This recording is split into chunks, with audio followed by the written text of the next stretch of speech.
2020 তখন এমন একজন মানুষ ভাইরাল হয়েছিল চরম ভাবে, যার নাম বাচ্চা থেকে গুড়া থেকে বুড়া সবার মুখে মুখে থাকতো। ফ্রি ফায়ারের ওয়ান ট্যাপ কিং, হেডশটের রাজা যাকে বলা হতো, the king of king, the Free Fire legend Raistar. দুই বাংলার ফ্রি ফায়ারের প্লেয়ারদের মনের ভিতরে যে মানুষটা জায়গা করে নিয়েছিল খুবই অল্প সময়ে। ফ্রি ফায়ারের হ্যাকার বলা হতো রাইস্টারকে। তার এত ভালো হেডশট অ্যাকুরেসি, এত ভালো মুভমেন্ট, যেটা এই সময় এসেও খুব অল্প কিছু গেমারই আয়ত্ত করতে পেরেছে। তবুও সেটা রাইস্টার মতো হুবহু কোনো দিনই হবে না। সেই সময় তো গ্রুপের ভিতরে যদি 4 জন থাকতো, 4 জনের ভিতরে একজন যদি একটু ভালো হেডশট মারতো, তাকে রাইস্টার উপাধি দেওয়া হতো। বাট এত ভালো একজন প্লেয়ার যাকে পুরো ফ্রি ফায়ার কমিউনিটি লেজেন্ড বলতো, সেই রাইস্টারই এখন ফ্রি ফায়ারে আর নেই। আর যে একবার রাইস্টারের ফ্যান হয়েছে সে তো বস, আর কখনো তার হেটার হতেই পারবে না। যদিও তার একবার হ্যাক ধরা পড়েছিল এবং সেটা তার টিমমেট প্রিন্সি সেটা রিভিল করে দেয়, কিন্তু যখন সে মোবাইলে খেলতো তখন কিন্তু সে কখনো হ্যাক ইউজ করেনি। কিন্তু পিসিতে শিফট করেই সে অনেকের মনে কষ্ট দিয়ে ফেলেছে। সে যাই হোক, তিনি ফ্রি ফায়ারের একজন নাম করা লিজেন্ড ছিলেন এবং থাকবে। নাম্বার 2, যারা ওল্ড প্লেয়ার আছো তারা একটু কষ্ট করে শক্ত হয়ে বসে যাও, কারণ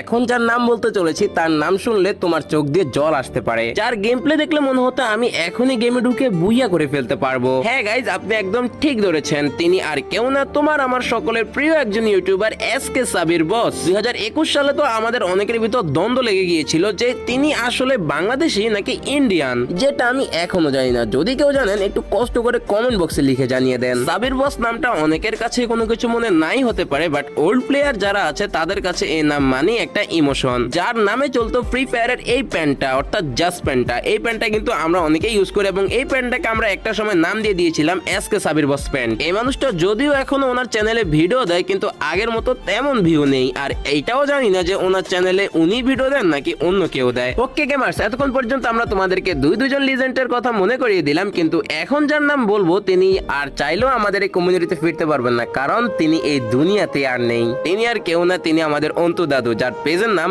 অন্তু গেমার বিডি। তিনি হিন্দু ধর্মের একজন মানুষ, কিন্তু তিনি আমাদের সকলের প্রিয় একজন ইউটিউবার ছিলেন। আমরা কোনো দিনই তোমাকে ভুলতে পারবো না দাদু। অনেকে হয়তো তার নাম শুনে চিনতে পারো না, তো এই ছবিটা একটু দেখো, অবশ্যই চিনতে পারবা। কি চিনতে পারলে তো?